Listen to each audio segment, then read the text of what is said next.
Hi everyone, welcome to my channel. I am just Shawnee and today we're going to be watching TikTok scary stories. Go ahead and cop this shirt. The link is in the description and also the product of the day is in the description. Go ahead and check that out as well. And while you're checking out stuff, go ahead and hit that subscribe button, hit that like and ring that bell so you'll be notified every time I post a video. So I have a story from when I was 17 years old that to this day is unsettling to me and scary, and I still don't even know what to make of it, to be honest. But when I was 17, my best friend at the time, Matt, wanted to go visit his brother in Mississippi. Matt's brother was stationed in Mississippi with the Navy, and he lived in this house with his girlfriend and this other guy who was a Navy SEAL. I never met him, but I thought that was pretty cool. But yeah, so the whole plan was to go to Mississippi, hang out with Matt's brother, and then we were gonna go to New Orleans and go hang out on Bourbon Street and do all that. The drive was about 2 or 3 hours for me and Matt. So while we're driving there, Matt decides to tell me then, hey, by the way, my brother's house is haunted, ha ha ha ha ha. They've been having some problems, you know, isn't that crazy? And I immediately got irritated that he didn't tell me that before. And if you guys don't know this about me, I grew up in a haunted house and my parents had to have priests come through and bless the home and all that. So there's history there for me, and it's just uncomfy to me. And I don't want to be around it. And that's it. So we end up getting there. I meet Matt's brother and his brother's girlfriend, and they're super cool, and we're all talking, hanging out. They're telling us about, you know, what's been going on and all that stuff, and it was getting really bad for them. But they end up telling us a story about what happened in that house. And the story is really sad because it was a mother and her son, and the son was playing in the driveway and he ran into the street and got hit by a car and passed away. And the mother, being depressed, on the ceiling fan in the living room. Guess where me and Matt were sleeping? In the living room underneath the ceiling fan. And yeah, so first night, Matt decides to get really drunk and everyone else goes to sleep. It's midnight, Matt blacks out and he's dead asleep. And I'm I'm laying on the floor in the living room next to Matt. We had blankets and pillows and we had a big flat screen TV in front of us, and I put on something happy and I put on the movie Jackass. And I'm sitting there and I'm slowly nodding off. And do you know when you're sitting at night in front of a TV screen and you can kind of see the light flashing over your eyelids? You can like see the screen almost. So yeah, I was seeing that.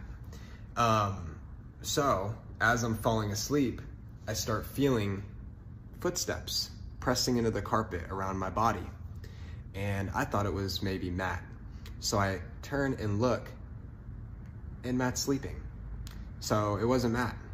And the footsteps keep walking around my body, especially around my face. I feel the carpet pressing in around me. And my body goes into this state of fear. I was like frozen, I felt paralyzed, and I didn't know what to do.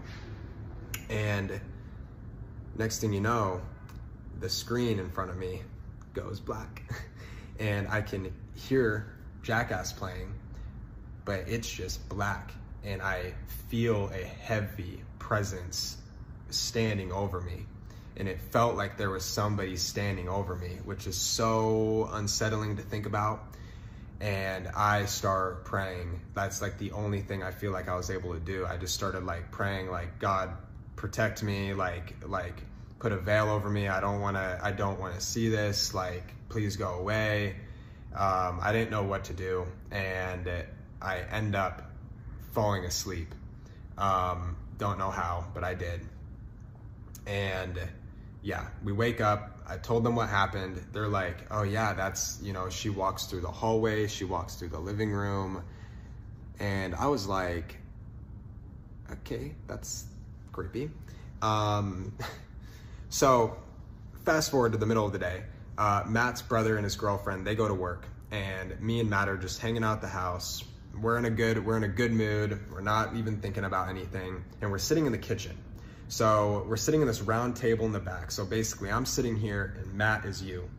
And behind me is a doorway, like a little bit further back behind me, and it goes to like the front door and then the hallway down to the bedrooms and then the living room. So me and Matt are eating boiled peanuts, talking, laughing. I have photos from this day, and we're in a great mood. And Matt looks right past me and he goes, I'll name Matt's brother's girlfriend, Sarah. He goes, Sarah. And I'm like, Matt, Sarah's not here. And he goes, Sarah. And I was like, Matt, Sarah's not here. And then the door slams at the end of the hallway. And me and Matt spring up without saying a word to each other and haul ass out of that house. I've never ran so fast in my life, like genuinely. Like we sat outside of that house until his brother and his brother's girlfriend came back. And we did not go back in until they came back, and we told them what happened. And they said like, it's normal, it's been happening, and it's creepy. So that's pretty much all we experienced, I mean, at least that I can remember. And fast forward to what I heard is that Matt's brother and his girlfriend at that time, they ended up having to move out of that house. The Navy had to move homes for them because it got really aggressive, and whatever they were dealing with in there did not want them there. And yeah, that was not Sarah, and it was really unsettling for me. And yeah, to this day, I don't really know how to explain it, but I thought it was really creepy. So I've actually saw this story before, but it's still scary. Still creepy, still scary, still a lot. Honey, if my friend set me up like that, knowing what he went through his whole childhood, there's some fighting actions. And I wouldn't even continue going on. In fact, if we was in the middle of the road trip and you told me this stuff, like, oh, I forgot to mention, pull over. Pull over right now. I'm getting out, and I'm a hitchhike back, I guess. Or now this age, you can, lift back. But you could get back. I'm not going to that house. What are we doing? Like, after that experience when you was sleeping, no, no, I would have woke up this morning and that you telling them, they're like, oh yeah, this is the norm. Like, she does that. No, we're not just about to write this off and not do anything about it. We're going to accept this. No, not accepting it. Not at all. Not going to be there. Wouldn't have been there in the first place. So yeah, friend, we're not friends anymore because that was a setup. Nope. Stop it. Stop. What are we doing? Not that. Not that. So my friend's uncle passed away. Let's call her Anna. On his deathbed, he kept telling anyone that would listen that there was a man standing in the corner of the room. That this man really freaked him out, and he really did not want this man there. The only problem was that no one else would see this man but her uncle. Not long after the uncle did pass away, and it was extremely sad for the whole family, understandably, they decided to just close that room off and just not go in there. A few weeks later, they started to hear unexplained footsteps coming from that room. Now, that room had been undisturbed, so they couldn't really explain it away, until one day, Anna's cousin, her uncle's daughter, decided to go in the room and kind of look around and see if maybe there was some type of like stray animal, I don't know, anything that had gotten into that room. When she went in there, in the corner where her dad had mentioned seeing this man, were these like huge footsteps that couldn't be explained away by anyone in the family. The whole situation really freaked her out. They're extremely Catholic, so she decided to call her priest to get some type of guidance. Her priest came to the house and blessed it, and then advised her to lay like a white cloth on the dining room table with a cup of holy water in the center of it, to just leave it sitting there overnight. His belief was that her dad, who had passed away in that room, was still in the room, like battling in a way, not wanting to cross over, because he needed to wash away his sins. And by leaving that white cloth with holy water on the dining room table, he would be able to use that to essentially cleanse himself so he can cross over. She decided to go ahead and do it. The next morning, she goes downstairs to the kitchen, and the cloth is there, but it is completely soaking wet, as if someone used it to cleanse themselves. Till this day, it cannot be explained, but ever since that moment, the footsteps and all the commotion going on in that room completely stopped. Wow, that was an interesting story. You never hear about what happens after the priest. Like you hear about the blessings and stuff, but you never hear that part. What? I'm glad he knew what to do. Well, he's a priest, so of course he knows what to do. He's seen a few things in his time. I'm glad they called the priest. What? That was a what? Huh? Never heard of that. I'm just, wrapping my head around that. And the fact that the dad was just like, oh, something's in the corner. Don't be showing me nothing. Don't be showing me that. Don't be putting up pictures for me to know. My imagination's good. Good enough. You don't have to show me pictures. So yeah, get down with the screen. Y'all know I'm a little scaredy cat sometimes. But yeah, the dad was saying that and it just happened and then stuff is happening in the room. Wow. Wow. Glad y'all called the priest though. Hello, TikTok. Fagger Freestyle here with another story time about the time I met a vampire. I tried to do this story the other day on live and it just did not work out. But anyway, I just decided to record a video. People have been asking me about the story, so here it goes. I'm a rideshare driver in New Orleans. So, of course, I encounter all types of people from all walks of life. So, one particular ride was very interesting. Now, this was a couple of years ago when this occurred. And I'm going to tell you, for the most part, I remember what she said. I do not remember what she looked like. And there are some details that when the experience was over, like I had completely forgotten some things. But anyway, so I'm riding, pick up this passenger, and I remember our conversation. And the craziest thing is I can remember her voice. I can, and even as I'm telling you this, I can hear her voice in my head. And I can even picture like this part of her face around her mouth, her lips. I can see them moving as she's talking to me. And I remember her hand being on my shoulder. And I remember what it felt like when she touched me. But a lot of other stuff, it's like was just completely erased. So I pick her up, and I do know that we were having conversation. I talked to many of my passengers, and she is telling me I have really great energy. So I told her thank you. She asked me some things about myself, nothing too private, nothing with too many details. So, I just kind of gave her some general info. And I remember her telling me that she wasn't from here. That I do remember. And then she proceeds to tell me how much she loved New Orleans, how much she loved being there, living there, etc., etc.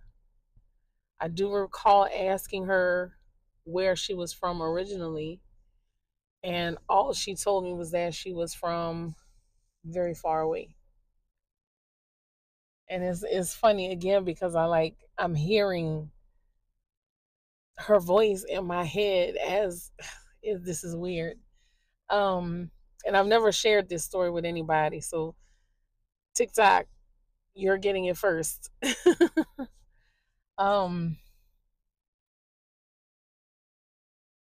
She touched my shoulder at one point, and this is where things got really strange. She touched my shoulder, and I felt like I just froze. And even as I'm talking to you right now, I can distinctly remember that feeling of feeling frozen. And my hands were on the wheel because I could see my hands on the wheel. The car wasn't moving.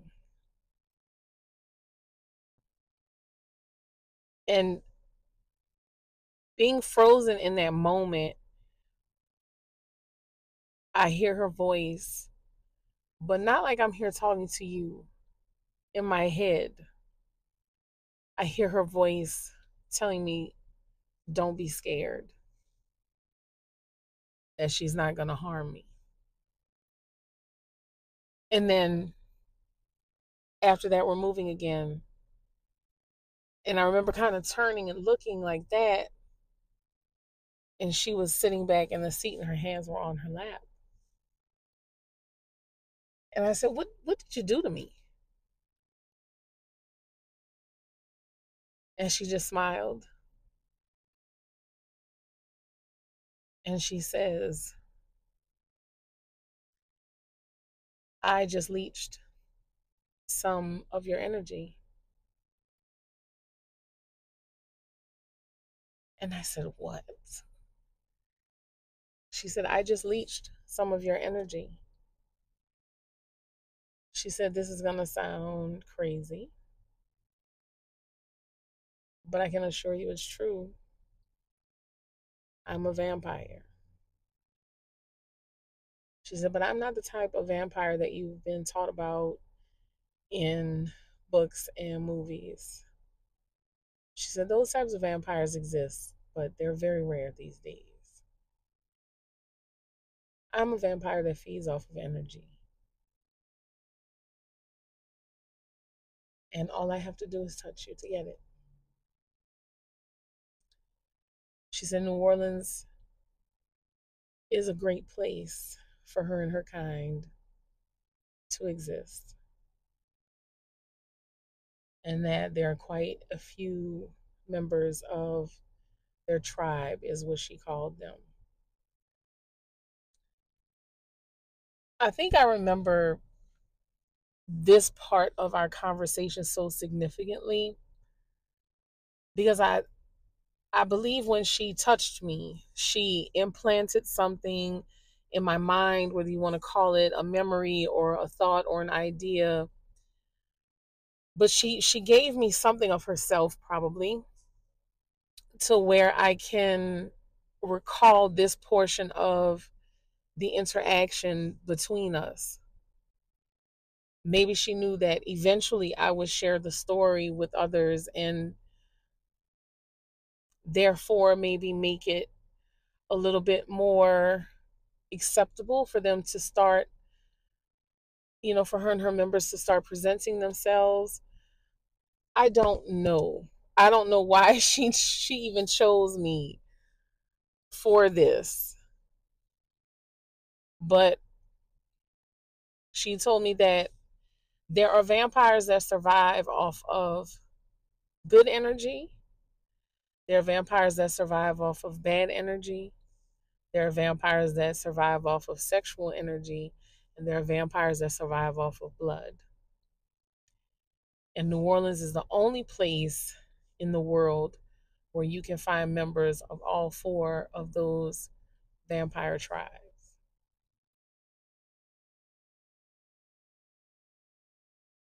Maybe she wanted me to remember this portion of it as a warning. I don't know. But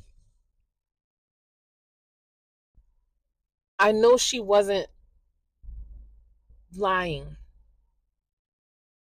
just because of how I felt. And even now, it's crazy because I still feel like her hand is on my shoulder, which makes me wonder, when she touched me, did she create some type of psychic connection between the two of us? I don't know, but I think I need to end this. Anyway, I don't remember where I dropped her off at. I don't even remember dropping her off. The next thing I remember doing clearly was being in a part of town that I didn't remember how I even got there. And it was like 2 hours later. And I was just in a parking lot. Just in a parking lot. And I know it sounds weird, y'all. I think I probably shouldn't even recorded this. I probably shouldn't even be talking. I probably should not even be talking about this. I shouldn't. Honey, when she said it was crazy, it was like, yeah, but no, that's real life. Like, people are energy suckers, energy leeching people, energy vampires. Like, that's real life. That's why I'm just like, no, you can't touch me. I watch my energy around people. I don't be giving too much because I know my energy is contagious. So I don't want nobody to touch me, because of the germs, but other stuff too. People can suck the energy out of you, suck the life out of you. So the fact that she was like, oh, I'm a vampire that does that, I believe that, because normal people do that. They just do it.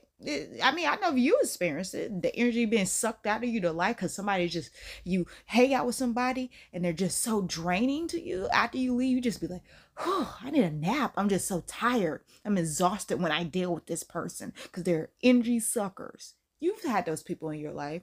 That's crazy that she was just like, ride sharing, because I used to do that. I used to ride share, and I'm very grateful that I ain't meet nobody like that, because the fact that she touched you, reached out and touched you right there, that's wow. Those are fighting actions, because why are you touching me? Why?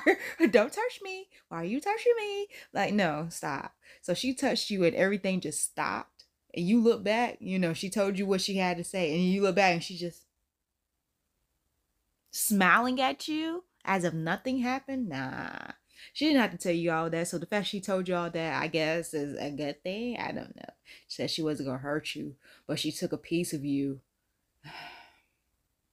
She probably imprinted herself on you, the little imprint. That's why you probably still feel it now, and took away some key moments in your brain, in your memory, so you wouldn't remember where you dropped her off at, so you wouldn't bring any harm to her. Because if you knew where she was, you probably could bring some people, and how vampires, you just put a stake in her, like you could have offed her something, and she probably just messed up your memory, messed up your time, had a time lapse, had that set up or whatever, so you will remember that little key part, that little moment, that snippet in your life. Like, no, watch your energy, watch the people you're around. Don't let them touch you. Don't let people touch you. You don't know them, don't let them shoot the people you know too. Don't let them touch you. Subscribe.